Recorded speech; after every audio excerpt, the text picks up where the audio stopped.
Yo! Banato Rap Battle League! Andito tayo ngayon sa Amiya Learning Center, Cabanatuan City, Banato Magingay! Yo! Maraming salamat nga pala sa sponsor natin, Jodax Lechon, Knowledge and Movement Clothing, With the Masses Clothing, Street Connection, JD Car and Rentals. Sabihin nyo natin, Amiya Learning Center. Eto, battle to. Sa kaliwa ko, galing pa ng Hayen, Nueva Ecija. Magigay tayo para kay Dan Larry. Pinapaikot ka nang hindi mo alam. Fuck the law. Ninanakawan ka nang hindi mo ramdam. Fuck the law. Magtrabaho sa pangarap ng iba. Fuck the law. Dapat sa iba di ka kakaiba. Fuck the law. Sinilang ka. Yo, Dan Larry, galing pa ng Hayen, Nueva Ecija. Shoutout kay Sed, shoutout Banato, shoutout kay John Aldrin Silva, shoutout John Mart Espinosa. Yo, sa kanan ko, galing pa ng Gapan, Nueva Ecija. Magiging tayo para kay Mark J. Yo! Galawan ng galawan kahit mabagal yung pag-usad. Ganapan ng ganapan, sarili mo lang din tutulak. Taasan ng lipad mo papuntang ulap. Hanggang sa palakpakan na nila ko ng walang bukas. At para isampal sa yung mukha yung pagdududa mo. Mga sinulat ko'y binhe, balang araw magbubunga to sa araw. Yo, Mark J. Repin, Rap Minds, TBS 13 Cabanatuan Hood. At shoutout sa sponsor ng cup ko kay Kenneth Reyes at kay Kuya Jodax Lechon. Game! Yo, tig 2 minuto lang dapat pero patatapusin natin sila. Nanalo ng coin to si Mark J. Pinili niya muna si Dan Larry. Unang 2 minuto para kay Dan Larry. Yo! Sa laban na to, bugbugan ng bara magaganap. Pero parang susuntok lang ako sa patpat kasi katawan mo ang payat. Kasi oras na nananalo ka na dito sa ating battle rap, aayain na lang kita ng suntukan doon sa parking lot. Ano suntukan na? Simulan na natin dyan sa mata mong nakakaurat. Di ka naman gobyerno sa Pinas pero hurap ka ng kurap. Listen, bars ko na heavy laban sa bara mong palpak. Huwag kang haharang-harang sa akin kung hindi ka handa makipag-box punches malamanin pa. Sa mata mo, sigurado di mo na yan mabipinat. Oo, mala MP, libiyak kita ng cheap shot o bubugbog di makakadilat. Sarap puruan ng mata mo. Babuyin, parang vandalism. Wala kaming respeto sa mga rapper na may mannerism. Yeah! Lumalabas pagka-violente, lalo pag nakatoma. Sabik sa pagpatay, hitman na naghahabol ng kota, tira ko ay balagbang. Kala mo si long bomb, pero pagkasinta sabog yung ulo. Pagkalabit ko ng long gun. Ano mga kagrupo nito? Ito na ba ipabato nyo na sa inyo ay tagabuhat? Grupo mo rap minds, kaya pinasabog ko na yung utak. Yeah! Kaya mag-rap ka na lang. Kahit puro chismis at bento ang angle. Ganyan ginagawa ng mga rapper, hindi kayang sumabay ng skill sa battle. Puro low, blow, ikaw ay bo, binagsak tong hook kaya nagko-ro. Wala kang ganun. Tsaka ano sinasabi mo? Kung kinalaban ko yung rookie ikaw, baka binadibag kita. Di ko na kailangan bumalik sa nakaraan ngayong ginagawa ko na. 10 taon ka na bumabattle, di pa original estilo mo. Wala kang disipulo. At higit sa lahat, di ka naging isa sa idolo. Kaya itong season rapper, sa laban na to, mababading. Titiklop, matataranta, mawawala ng angas at dating kaharap mo mala Mexican cartel. AK-47 ang barrel. Katawan mo, raratratin at walang awa kitang papaslangin. Yeah, ako'y rookie, pero kahit kailan di ako umasa sa underdog effect. Bara, prinsipyo, at bayag lagi niyang bitbit ka na lamang binamalagbag. At dyan ako sa'yo higit. Matatalo mo lang ako kung kaya mo na ako tinan mata sa mata nang hindi ka pumipikit. Wak! Kaputang ina mo! Game! Yeah! Siya si Dan Larry. Nasa boxing gym babad. Araw-araw nag-e-ensayo, talagang yung training niya sagad. Hanggang sa dumating tinakdang laban, kaya in-invite niya lahat ng kanyang kamag-anak. Sabi pa ng nanay tsaka tatay, kailangan ma-knockout yan anak. Tapos pagdating nila sa venue, yung laban battle rap. Sige, sabihin na natin na boxing tong nagaganap. Para ka din naman nakipagsuntukan, kaso kalaban mo si Garp. Tinalo ka ni Flynn. Tinalo ka ni JM Tag. Tinalo ka ni Simple Shot. Boksingerong pagdating sa battle rap, nagiging punching bag. Nagiging punching bag kasi hindi ka para dito. Bumalik ka sa inaasahan mo na ring, ito'y tagisan ng talino. Kung sino ang mas magaling, dapat hasasagan to iho. Dapat meron kang talim, di nagpapanggap kang weirdo. Mukha ka lang praning. Sabi niya kay JM Tag, pero, hayop, Goryong Talas. Eh, puro katalo, dapat pangalan mo, Goryong Malas. Kasi ang estilo niya, parehas kay Goryo, batas at sayad. Pero di yan sasapat. Dahil sa akin ka natapat, kahit gayahin mo ang pricing sa akin, di ka aangat. Kasi, hype na hype pa nililpit J-King yan sa teritoryo. Dahil naiba daw yung estilo mo. Paano ka naging iba ang dami ng kapareho mo? Kasi nangongopya lang naman to. Boksingero na, rapper pa. Sino ka? Si Damsa Tol? Ano tawag mo sa combo mo niyan? Damsa Roll? Pag ikaw sinapak ko, parang ang sinuwag ng toro. Mabigat. Talagang bulto, hindi lang kilo-kilo. Hatid ko hindi lang tsunami, lindol, bagyo. Ibang klase itong dilubyo na wala nang sinisino, lalo sa katulad mong mahangin na panggap na ipo-ipo.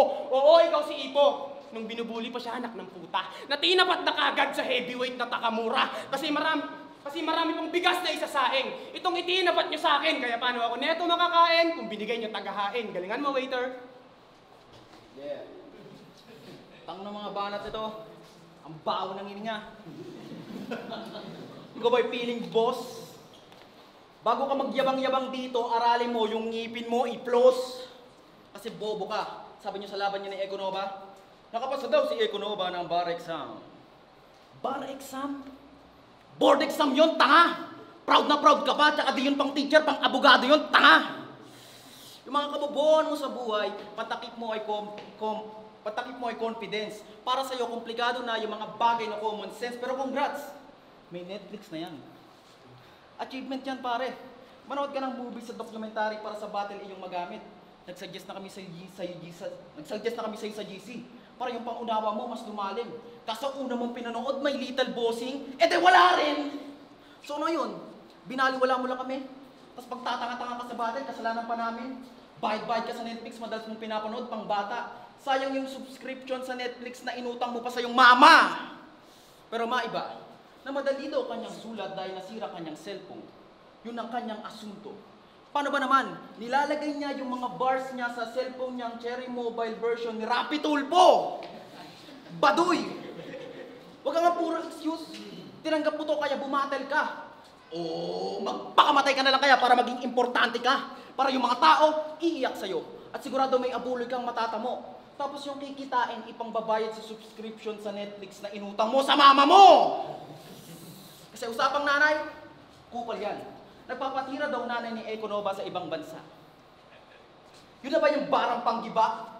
Nakakaputang ina! Ganito resulta ng anak pag nanggaling sa putang ina! Gago! Nagtatrabaho yun ng marangal, magandang buhay pinagtatrabahuhan. Ikaw kasi sa labas ng battle rap, wala ka ng ambag sa lipunan. Kasi kahit kinakantot yun sa Saudi, sa pamilya nila yun ang breadwinner. Ikaw, salot ka lang kumpara sa mga OFW, dapat ikaw yung kinachop-chop at nilalagak sa freezer. Napagtapos niya sa Econova, kaya dun pa lang, ikaw na ipanis. Mama mo yung kawawa, nang buntis ka, nang dagdag ka pa ng alagain. Wala na nga kayong makain, pagiging rapper pa, inatupag mo pre. Bago ka man lahit ng ibang pamilya, yung bahay nyo palagyan mo muna ng kisame. Eh hindi eh, kasi humasel, mas pinili gumengsta. Pambihira ka mamin. Yung iba gusto kumita, ikaw geng. Tas hip-hop! Galit sa politiko. Talagang prinsipyo ang galing. Galit ka sa politiko, dingding naman ang bahay nyo, tagpi-tagpi ng pangkandidatong tarpulin. Yeah. Imbis priority anak, mas pinili gumawa ng bars kasi ang buhay magbago. Ako di ko kailangan to kasi ako'y goods lang at minsan gusto ko lang talaga manarantado. Malayo ang ating estado, pero kahit kailan di ko yan iaanggel at ipantatapak ng tao. Kahit di kay kadire, mahirap, bobo at squatter na rapper sa battle rap, patas lang tayo. Palakpakan niyo naman, kawawa. Yeah, round 2 game. Galing ako sa talo. Kaya wag mo ako sinisigaw-sigawan na mainit ulo ko! Oo, nalaglag ako sa turna ng teritoryo. Kahit paano, pwede maging proud. Hindi katulad ng iba dyan, laglag agad sa unang round. Ulol parehas lang kayo ni Frank! Mas malala pa nga sa'yo. 2 beses kang nalaglag, pinasastig at titulo, tapos hangang-hanga sila sa'yo, eh wala namang astig sa estilo mo. Talunan kang isinilang, baguhan na walang bilang, batukan sa mga ligang, sinampahan para masawi lang. Hindi mo ako kaya. Lalo kung usapan ay battle rap, tingin ko sa'yo yung lalaking buttercup na tinapat sa higanteng balagbag, ako yung loking nasa underground. Hindi mo yun alam. Kasi ang alam mo lang, mag-wordplay about sa balita. aksidente sa Esitex, naganap na rally, at about sa flood control. Tapos ibabanat sa kalaban kahit di applicable, wag mo kaming tinutok-mol. May punchline daw sa balita, kasi kaliwat kanan. Kaya subaybay TV Patrol. Pag ako nagkaliwat kanan, matatanggap mo Dempsey Roll! Matatanggap mo Dempsey Roll! Matatanggap mo Dempsey Roll. Oh, ang dami ko ng Dempsey Roll na binigay sa'yo, baka di, buhay ka pa rin, tanga ka. Matatanggap mo Dempsey Roll. Kaliwat kanan, matatanggap mo Dempsey Roll. Oo! Hiningi kita kay Frank. Kasi alam kong di mo ko kayang hingin. Tingin ko kasi sa'yo ay fucking whack at saka easy win. Kahit di marunong mag-construct, siya dito ay freely in. Samantalang ako pagdating sa rap, diretso finishing. Yo! Huling ikot ba nato, gang? Ito na yung panahon ng lyricismo. Ikaw pa rin ay feeling G. Ito na yung new wave. Stuck ka pa rin sa MP3. Kaya ikaw na lang ay aking iraragdal. Hamsak kay DDP. Tapos guillotine. Sabay DDT. Pero tama na muna, Bars. Shiner sa FB ng asawa niya na di importante ang itsura basta nagsusustento at mabuting ama. Tinag pa siya. Nung nakita ko yun, ako ay natawa ng todo. Kasi dapat attracted pa rin sa siya kahit mukha kang demonyo. Bagkus, pinagkalat niya sa mga friends niya na may pangit siyang nobyo. Isipin mo, pagod ka sa trabaho, tapos na traffic pa. Siyempre, pag uwi mo sa inyong bahay, medyo bad trip ka. Tapos makikita mo yung asawa mo, backshit ka, pinagsisigawan sa buong mundo na pangit ka! Kasi kita niyo naman ang mukha at postura niyan dinadala. Gangsta, mukha namang Petrang Kabayong Vice ganda. Para kang bading, malamya bumitaw, di pa witty at clever. Wala kang bayan para mga nagpapaputol na titi na transgender. Kaya kahit yung mga bara mo tumatama ng solid, panis yan sa purong logic at purong homophobic. I'm the real nigga! Ano kaalma ka ba? Mukha kang katutubo pero di ka blacks, tanga. Tsaka wala kang magagawa. Napakapayat mo, brother. Huwag mo sabihin siksik lang yan ang muscle, isisiksik kita sa locker. Kaya kitang isuksok sa basket, kaya din kitang itiklog at ibilot sa shawarma rapper. Kasi kaya mo magtago sa 1x1 plywood, di ka makikita doon. Sobrang payat at gaan mo tinatangay ka ng panahon. Estilo mo outdated template MC, ikaw ay patapon. Puro style bite para makakain, pero sa battle na to, ikay lamon! Nakaabot ka ng semi sa teritoryo kasi mga nakalaban mo puro NPC. MCing may God complex at isang naglalakad na LPG. Ako puro talo, pero pupukan yun at ubusan talaga ng tinta. Kaya mo nga ako hinamon kasi naramdaman mo din yung impact. Ikaw tutundok sa karera ko dahil ba ikaw ang masubog? Di mo matitinag ang tulad ko na taong na masayang nabubugbog. Kaya manalo o matalo, wala akong pake. Tatapusin ko lang tong round 3 sa yung bahay nyo, palagyan mo muna ng kisame! Gago ka, may kisame yun. Tama ko puta. Hindi na ako nag-repot, ang hina mo kasi. Yeah, round 3 game? Yeah! Real talk! Hindi sana ba-battle to si Brad. Kasi busy sa pagiging estudyante. At estudyante pa ng rap. Tapos hiningi ko siya kay Frank. Nung nalaman niya nga kung makakalaban niya, biglang nag-oo ka agad. Kasi ang makalaban ako, karangalan sa kanya. Kaya sige, pakigalingan na makita naman nila na lumalaban ka. Kaya sige, pakigalingan na makita naman nila na lumalaban ka. Gamit mga banatan mo na basta-basta, kahit alam mo na hihirapan ka. Karangalan ba ang iyong pinunta? Pues mali ka, ito ay kamatayan na. Subukan mo kung tapatan sa ganito na banatan. Yung flow ko pakisabayan, total nakikiuso ka naman. Di sa pagmamayabang, walang hinaing matabang. Dito sa nagmamatapang, na uuwi ng paggapang. Dito sa tagagapang. Isang linggo lang kitang pinagandaan. Ako sinadya ko gawing 1 week. Kasi nag-iisa ka lang. Ganyan talaga pag maliit, tinatapak-tapakan. Boxing kasi laro mo, nandito ka sa battle rap, wala ka tuloy kalaban-laban. Wala ka tuloy kalaban-laban, tapos feeling matalino pa yan. Nagbabanggit yan ng time zone, limestone, mine own, spine bone, time zone, body bone, eye shown, high tone, na kinukuha lang naman lahat sa rhyme zone. Oo, doon siya kumukuha ng mga English na rhyming na inahalo sa Tagalog ni Bossing. Mag-rap ka ng purong Tagalog! Huwag kang magpakabonjing! Pisot na Pilipinong kinakahiya sariling uten! Dapat sa'yo, kalad ka rin at saksakin. Teka, di pa ayos to. Tagta rin at barilin habang nakagapos to. At habang patay ka na, bubulong ako sa'yo na masaya akong nairaos to. At salamat sa magandang laban, Dan, na ikaw yung tinapos ko.